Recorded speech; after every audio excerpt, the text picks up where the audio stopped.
2015 में एक बैन ने हिलाया था पूरे देश का दिल। मैगी को कहना पड़ा था बाय बाय।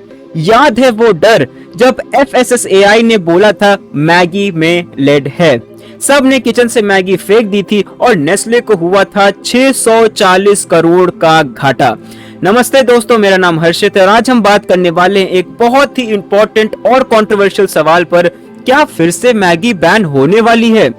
आज हम डिस्कस करेंगे एक रीसेंट लीगल केस के बारे में जो नेस्ले इंडिया, जो कि मैगी की पेरेंट कंपनी है, और मैगी नूडल्स से रिलेटेड, जिसमें बॉम्बे हाई कोर्ट ने नेस्ले के खिलाफ चल रही प्रोसीडिंग्स में एक बड़ा और अहम फैसला सुनाया है। तो दोस्तों आइए चलिए शुरू करते बिना किसी देरी के। देखिए, अगर आपने हमारा चैनल नहीं सब्सक्राइब किया तो ऐसे इंफॉर्मेटिव वीडियोस आपको आप तक नहीं पहुंचेंगे, तो तुरंत सब्सक्राइब करें यूट्यूब चैनल को। एंड जितने भी हमारे सोशल मीडिया हैं, टेलीग्राम, व्हाट्सएप, इंस्टा, फेसबुक, सबके लिंक डिस्क्रिप्शन बॉक्स में, तुरंत उन ग्रुप से जुड़े। एंड परीक्षा रिफ्रेशर लॉ क्लासेस 34 ईयर्स से हर्ष भाई सर क्लासेस रन कर रहे हैं एंड वहां पे बहुत ही टॉप रैंकर्स का सिलेक्शन हुआ, बहुत ढेर सारे टॉप रैंकर्स का। रैंक 2, रैंक 4 आप स्क्रीन पर देख सकते हैं एंड जो क्लासेस हैं उनके फीचर्स आपकी स्क्रीन पर हैं। तो जो नंबर्स दिए गए हैं नीचे 9005078691 एंड 9335144265। तो अगर आप लोग को एडमिशन लेना है तो तुरंत इन नंबर पे कांटेक्ट करके, आप व्हाट्सएप करके आप तुरंत अपना एडमिशन कंफर्म कर सकते हैं। तो आज हम डिस्कस करेंगे एक लीगल रीसेंट केस के बारे में। जो केस है वो उसका जो टाइटल है Shyam Kumar Tulsilal Varnalwal and others versus state of Maharashtra. इसमें जो नेस्ले इंडिया को रिप्रेजेंट किए थे वो senior advocate Manohar and advocate Rohan Deo, वो रिप्रेजेंट किए थे नेस्ले इंडिया को, जो कि मैगी की पेरेंट कंपनी है। एंड स्टेट की तरफ से खड़ी हुई थी एडिशनल पब्लिक प्रोसिक्यूटर स्वाति कोले। तो आइए आज हम लोग बात करते हैं। देखिए, केस बहुत इंपॉर्टेंट केस है। इस केस ने कंज्यूमर राइट्स और फूड सेफ्टी प्रोटोकॉल्स में एक नया चैप्टर खोला है। हम लोग इस केस को डिस्कस करेंगे। तो इस केस का मैं जो पीडीएफ है मैं आप स्क्रीन पर आप लोग के चला दे रहा हूं। आप लोग पूरा जो केस है ओरिजिनल पीडीएफ है आप लोग देख सकते हैं एंड इसकी एक शॉर्ट समरी मैं आप लोग के सामने बताने वाला हूं। तो आइए चलिए अब इस केस के डिटेल फैक्ट्स में समझते हैं। 30 अप्रैल 2015 को नागपुर के फूड इंस्पेक्टर ने नेस्ले के जो वेयर हाउस था वहां से सैंपल कुछ कलेक्ट किए थे। कुछ सैंपल्स को सीज भी किया था एंड उन सैंपल्स को जब उन्होंने state public health laboratory Pune में टेस्ट कराया तो टेस्ट सब नॉर्मल थे, कोई भी चीज ना ज्यादा ना लिमिट से कम थी। बट जो फूड इंस्पेक्टर थे वो यही सेटिस्फाइड नहीं हुए। वो इन सैंपल्स को दोबारा गाजियाबाद उत्तर प्रदेश की एक लैब में उसमें भेजा गया एंड यहाँ टेस्टिंग के दौरान ये पता चला कि जो शेल्फ लाइफ है वो उन प्रोडक्ट्स की एक्सीड हो चुकी है, जिस वजह से जो ड्राई ऐश कंटेंट था प्रिस्क्राइब्ड लिमिट से वो ज्यादा था और नाइट्रोजन की कंटेंट बहुत ज्यादा बिलो द स्टैंडर्ड था। मतलब जो लिमिट होती है नाइट्रोजन उससे कम थी एंड जो ड्राई ऐश थी उसका जो प्रिस्क्राइब्ड लिमिट है वो उस लिमिट से ज्यादा थी।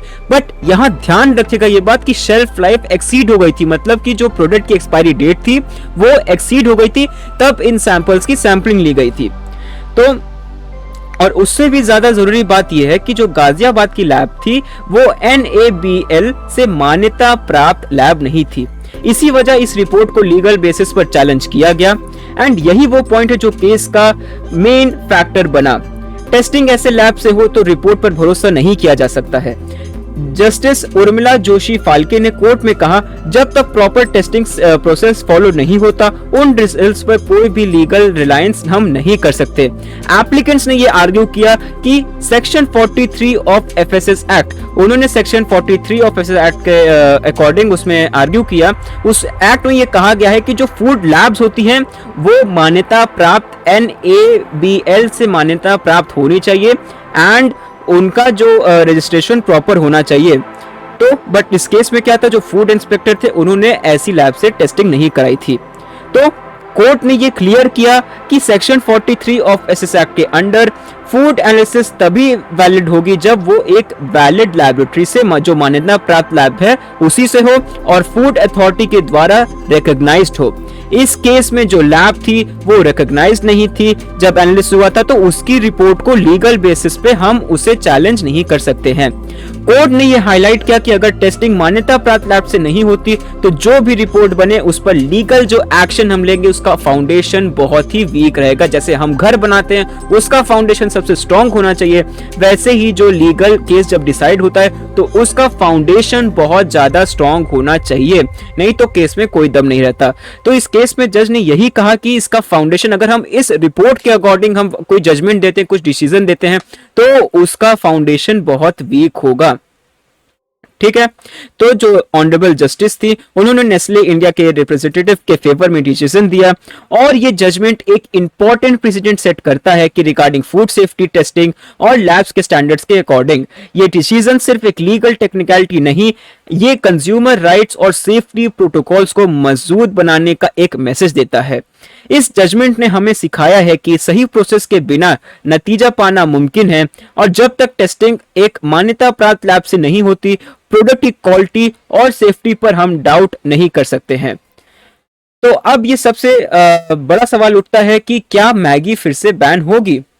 तो दोस्तों, आज हमने जाना कि बॉम्बे हाईकोर्ट ने नेस्ले खिलाफ चल रही क्रिमिनल प्रोसीडिंग्स को क्वैश करके एक इंपॉर्टेंट लीगल प्रेसिडेंट सेट किया है। यह डिसीजन हमने सिखाता है कि फूड सेफ्टी और क्वालिटी एश्योरेंस के लिए सही प्रोसेस और टेस्टिंग कितने इंपॉर्टेंट है। क्या फिर से मैगी बैन होगी? आज के एविडेंस और फैक्ट से ये नहीं लगता है। जब तक प्रोसेस सही हो तभी सेफ्टी और क्वालिटी गारंटी है। अगर आपको ये वीडियो इंफॉर्मेटिव लगता हो तो please like, share and subscribe करना ना भूलें। कमेंट्स में अपने राय को बताएं कि आप इस डिसीजन से आप क्या समझते हैं, आपको क्या लगता है कि ये डिसीजन सही है कि गलत है, और क्या आप एक मैगी लवर हैं, कमेंट करके जरूर बताएं। याद रखें दोस्तों, क्वालिटी पे भरोसा, सेफ्टी पे हो trust, stay inform, stay safe and always rely on quality. और एक लाइन से हम इस वीडियो को एंड करते हैं कि अगर सही टेस्टिंग, सही ट्रस्ट, जब प्रोसेस सही तब प्रोडक्ट मस्त। इस लाइन से हम इस वीडियो को एंड करते हैं, और ऐसी वीडियोस देखने के लिए तुरंत सब्सक्राइब करें परीक्षा रिफ्रेशर के यूट्यूब चैनल को। और एक बहुत ही इंपॉर्टेंट बात, जो डेट है 8 अप्रैल 2025, बेतिया में फ्री लीगल सेमिनार होने वाला है एडवोकेसी के साथ। या आप अगर एलएलबी कर रहे हैं, आप स्टूडेंट हैं, तो कैसे फर्स्ट अटेम्प्ट में कैसे जुडिशरी, एपीओ, एचजेएस या एआईबी एग्जाम को क्रैक करें। देखिए, जो लोकेशन है सेमिनार की वो बेतिया बिहार है।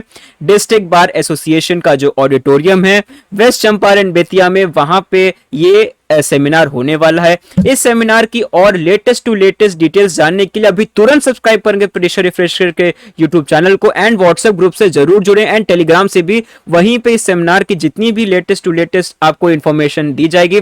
टाइम से रिलेटेड कि सर कब आएंगे, कि अगर कोई डिले हो रहा है, आपको आर टू आर इंफॉर्मेशन आप लोगों को मिलती जाएगी। एंड अगर आपको परीक्षा रिफ्रेशर लॉ क्लासेस के नोट्स या गाइड्स मंगाने हैं तो आपकी स्क्रीन पर पूरी एक लिस्ट दी गई है। नीचे आप लोग को नंबर दिए गए 9005078691 93514265। अगर आपको मंगाना है तो आप मंगा सकते हैं। धन्यवाद, ऐसे वीडियोस देखते रहें।